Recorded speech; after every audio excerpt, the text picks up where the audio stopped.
We're live. Good morning, everyone. It's Wednesday Wisdom, and you might have saw last night that I was on Meetup, and this is my little home at the moment. I'm at a friend's house in Innisfail, and there's lots of dogs barking for some reason, so hopefully you can't hear that too much. And so yeah, I'm in Innisfail from Sydney. I'm on the Women of Light Queensland tour. And if you're watching on YouTube, we would love for you to subscribe and hit the bell so that you get notified when we're putting interviews on and different things like that. And today we're with the beautiful Anika. And Anika's got a lot of things up her sleeve. Like she sounds like an amazing woman. I've never met Anika. And I just really enjoyed reading your bio and some of the things that you share with people. So we're talking about the invisible path. What is it that that you do? Let's talk about what you do first, and then we'll talk about the invisible path. Yeah, welcome, sure. Anika. Thank you for having me, Elizabeth.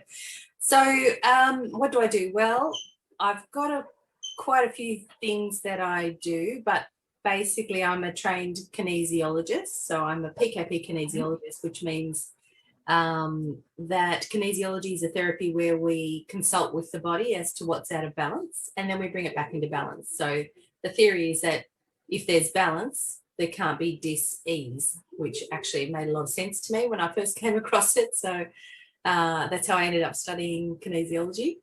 Yeah. But before kinesiology, I had a long history of lots of personal imbalances, ranging from depression to physical problems with hormones and other things.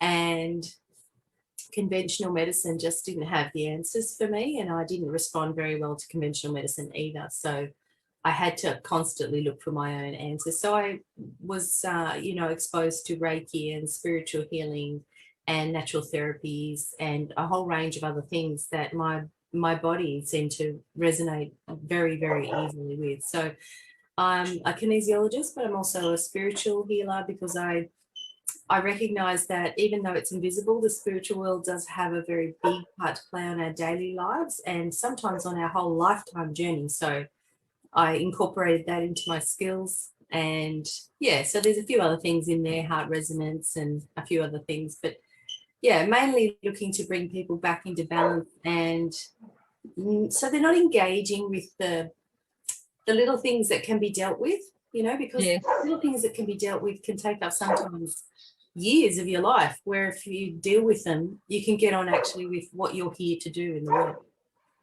Yeah, absolutely. Like barking dogs. It's always quiet here, and for some reason, like this dog's been barking the whole way through. So hopefully it's not too loud. I don't know if you can hear it or not. So the thing is, it's really interesting bringing that into the invisible path, right? Because really, from my personal experience, and the same with what you're saying, is, if you're really looking for true balance and really the growth that comes with that, it's almost impossible to deny the invisible spiritual aspects of it, right? Yeah. Yeah.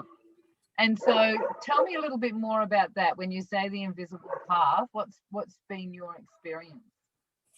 Well, as I got older, what I came to realize is that I'm not living my life just based on the exterior world that I have, and that I actually spend probably 95% of my time inside of my being and checking in with myself as to what I'm doing. Is that where I should be? What else should I be doing? What else could I be doing? And always listening to my higher wisdom. We all have what I call the lower wisdom, which is your subconscious. Then you have your standard wisdom, your consciousness, and then you have your higher wisdom. So higher wisdom is smarter than me most of the time. So I spend a lot of time connected to that. And so I noticed as I got older that whereas I would see a lot of people just sort of maybe reacting or ricocheting to what was happening in their life, I was doing that at some level, but I was also retiring from life. I would spend a lot of time on my own in my bedroom or in nature, and just checking in with myself and my higher wisdom and saying, you know, what's going on here? What do I need to do? So there was a lot of stuff going on in the background in the invisible world that I got a lot of my guidance from that. And I noticed that the people that were in my world weren't doing that. So I called it the invisible not necessarily getting the results, right? Exactly. They weren't getting results. They weren't getting change. A lot of them didn't even know they could have change or want change. Yeah, absolutely. But and want change is, yeah, and want change is the you know, the emphasis, right? Because when we've been conditioned to, this is the way life is, this is the hardship life is, this is the pain, this is the way things are, and who am I to do anything else or to think anything else? Then when you're conditioned to that, your dreaming, your goals get repressed too, and then all of a sudden you become, you know, that monotony of day to day, and like, let's hope that we've got some money to retire and enjoy our life at the end, if we don't have the disease somewhere along the lines, right? Yes, people get into a state of accepting that they have no choice, but that comes, I think, from a lot of experiences of hardship and not being able to find the answer to how to get their need met. So then they start to accept that they can't get their need met, and then they think they have no choice. So that's one of the biggest things, I think, in the whole world, in life in general, for people, is figuring out how to get your needs met in a manner that doesn't hurt others or yourself. Yes. Yeah, absolutely. And so you combine, it sounds like you combine kinesiology with your other modalities. Can you share a little bit about what it is, how you sort of, where are you actually, Anika? So I'm located in Brisbane. I moved up here 4 months before COVID broke out from Byron Bay, where I had lived for 8 years, and I ran a lovely natural therapy clinic down there with some beautiful therapists. Yeah. But I learned everything I could from that experience, and then the intuition was, higher wisdom was saying, time to finish that up and move on to the next thing. So I'm up here in Brisbane. But yes, I definitely combine everything. My thought is that if somebody comes to me for assistance, I have to offer them everything I have on the table. Yeah. So some people will come for kinesiology, and it's excessively obvious from the first moment they arrive that it's not what they need something else. So we go straight there. I'm not into wasting time for people. I know that when I go and seek help from somebody, I've always appreciated honesty. You know, if somebody says to, you know, I go to them and they say to me, I could do this for you, but that person will do something better, then that's fantastic. You know, that's what I want. I know that's certainly happened. But so I put everything on the table and just invite the person's body and their whole being, so their whole aura, their whole consciousness, everything, their higher self, to lead the way, which is, it's fantastic because it frees me. I don't have to know every molecule of information in the universe, and it gives us the most amazing way forward that most times, 9 out of 10 times, the client and myself would never have thought of taking. Yeah. And often the path that they've been asked to take, the thing they've been asked to do, solves about 20 things instead of just the one thing they came in for. Yes, yeah, that's awesome. So I say to people, the universe is very efficient. It doesn't waste any action or any time. So, for example, a client who's had an accident, that there's learning in it for the client, there's learning in it for the person who was in the car with the client, for the other car, there's learning in it for all the nurses and the doctors and the ambulance people who attended. It's just, the universe is very efficient. So if we let the higher self speak through the body, which is what we do in kinesiology, we ask the body to reveal the messages, then you find that you get a lot of bang for your buck. Absolutely. I don't know. Before we got on, we were just having a chat because we actually don't know each other. I don't even know how we got to the point of being interviewed. I might have just seen you online and offered to have you on because, you know, I resonate to people sometimes and I just, you know, throw them a quick message. So that might have been the way.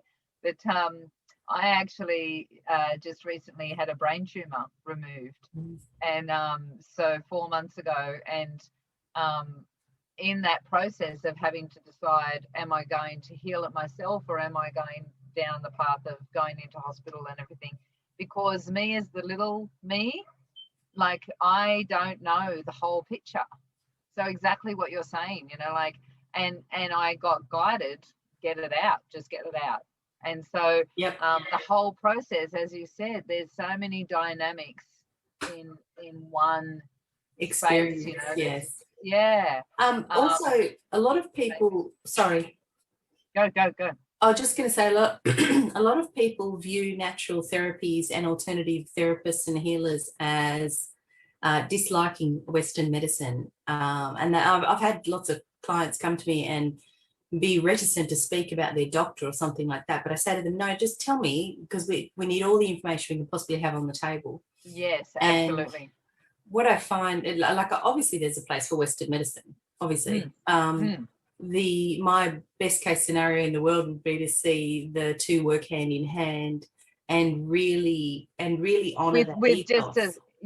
with just as much credibility and, you know, in general society, you know, because we tend to, and I can see, you know, like, and I can see that you understand this too, consciousness is really shifting where potentially, you know, like several years ago it was that, you know, Western medicine was taboo and, you know, don't go near it, and if you're a, you know, spiritual alternative person, then you just have to heal yourself, you know.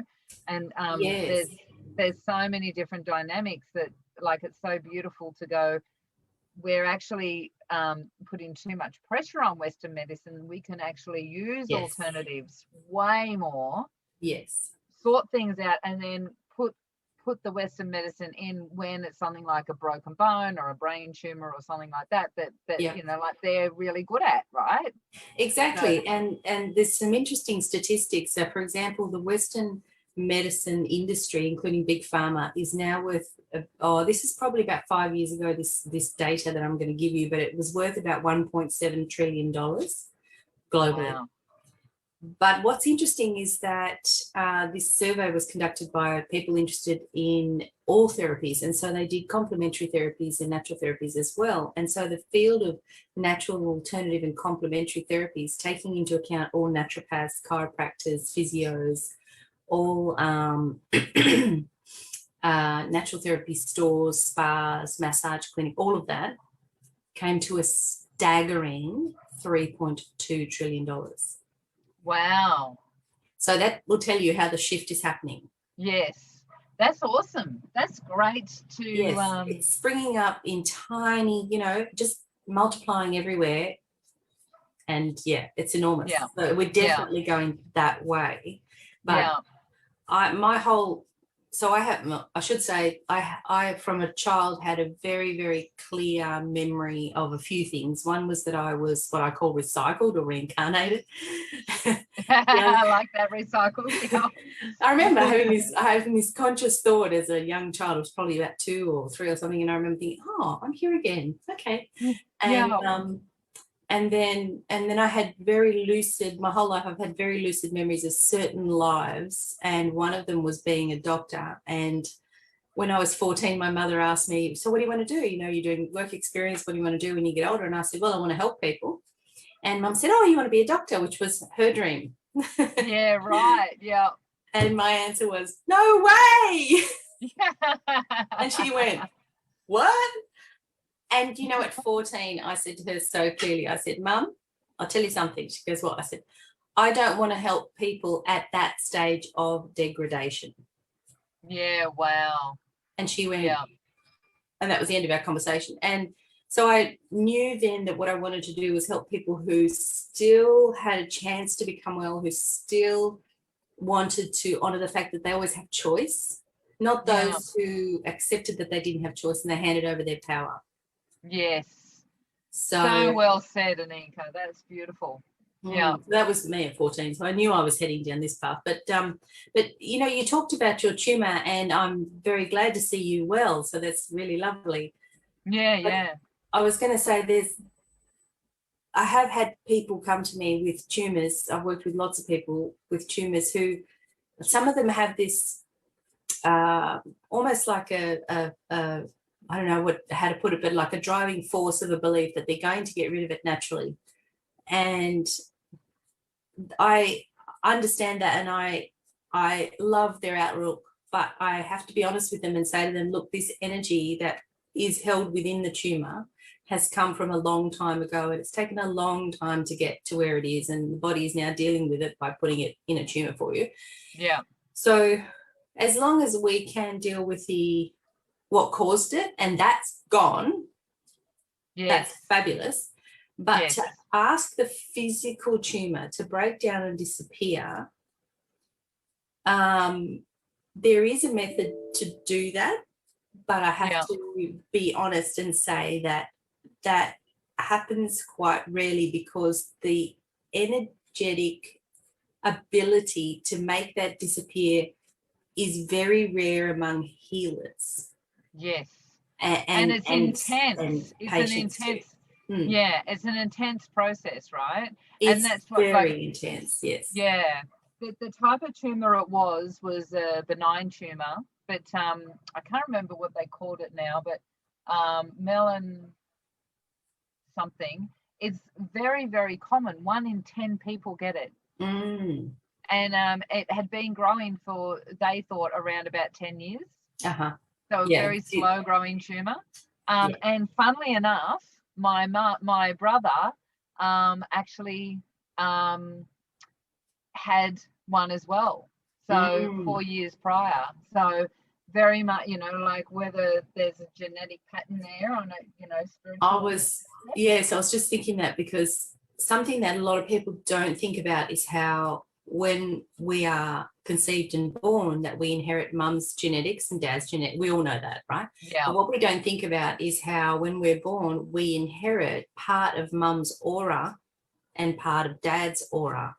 Yes. So epigenetics is starting to discover all this, right? Exactly. And so the healers have known this forever. And there's a lot of things that when they're not healed, certain generations down the line, they become more sort of like almost, sorry? More potent? Yes, they become more concentrated and more obvious in the person further down the line, because it's almost like the body's, it's doing two things. It's asking for healing by making it more obvious, but it's also at some point it becomes part of your DNA, and then it starts to express it. So so you know, this is why healing is so critical. I see, like, if we were to sit here and talk about the history of what's happened to human beings since world wars, well, you know, we could be here for a long time. There's so many, you know, that's why life's so exciting, right? Because there's so many intricacies to all of this, and that's the invisible path, right? And in a way, science is starting to, just slowly, but science is starting to come to a bit of a more comprehensive, wait a minute, that, you know, like emotional patterns are also genetic. Oh my gosh, like the, biology of belief with what's that Bruce guy's Lipton. name?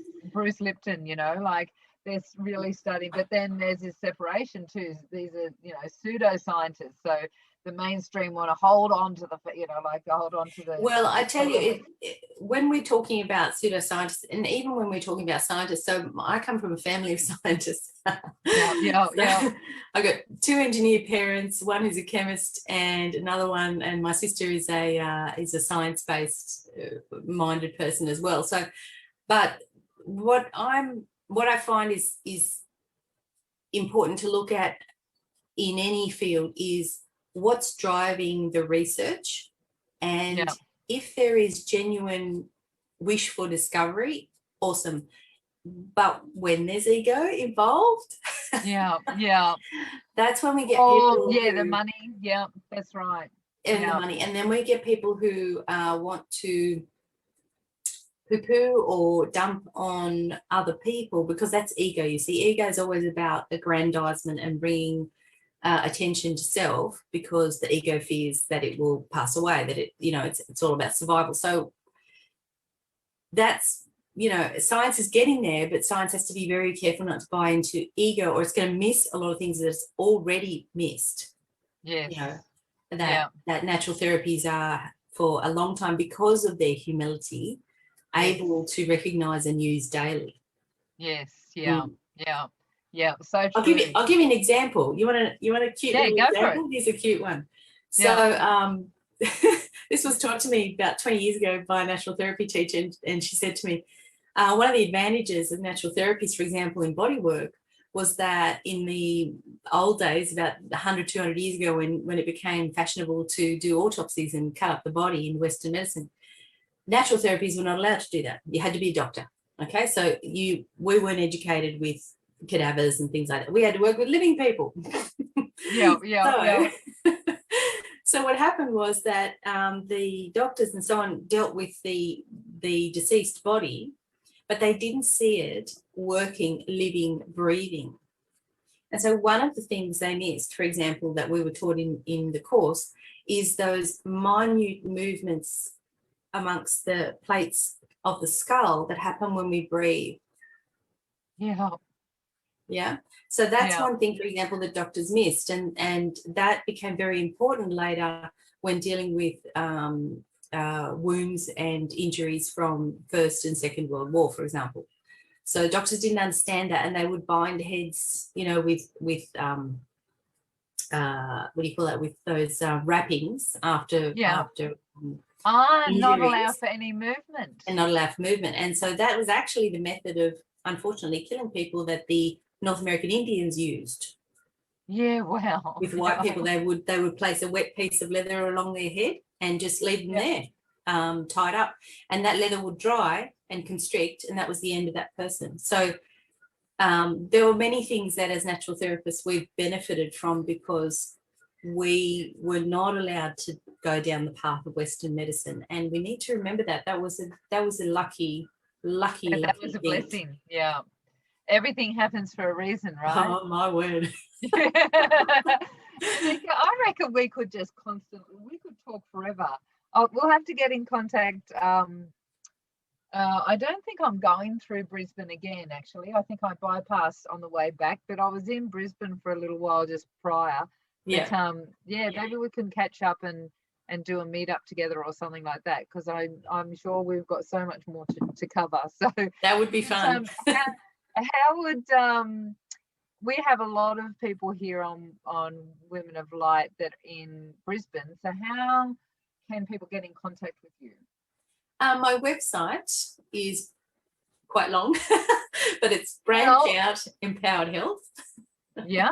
Or Facebook. So you can actually put all of that details into the comments. So right now we've got no idea who's on and watching, but we can both jump in and have a look and say hello to the comments. And on YouTube as well, we'll put all your links in so that people can get in contact with you. And so if people are just interested, they can maybe give you a call and have a quick free chat just to see. Free chats are always a thing. People need to have a discussion, see if it's for them. And I actually work remote with people because energy is everywhere. Awesome. So I was going to ask you that. Doing that for a long time, and a lot of years pre-COVID. Awesome. Excellent. So people can if they're in any other area, they can get in contact with you that way as well. So absolutely. Fantastic. Yes. So Anika, I would love to ask you, just sometimes I remember and sometimes I forget, if you've got any wisdom that you would like to share, just a little snippet of wisdom for the women for Wednesday Wisdom. Honestly, well, there's a lot, and I'm sort of on the spot and I can't think of anything, but my focus at the moment helping people is about the fact that loving yourself and putting yourself first is not selfish, it is responsible. Yes, I love that. that's probably what I want to remind everybody of today. Yeah, yeah. Thank you so much, Anika. That was fantastic. Thank and we'll you. definitely stay in touch. Thank you so Take much, care, Elizabeth. everyone. Bye. If you're watching on and the replay, and we will catch up with you soon. Take care.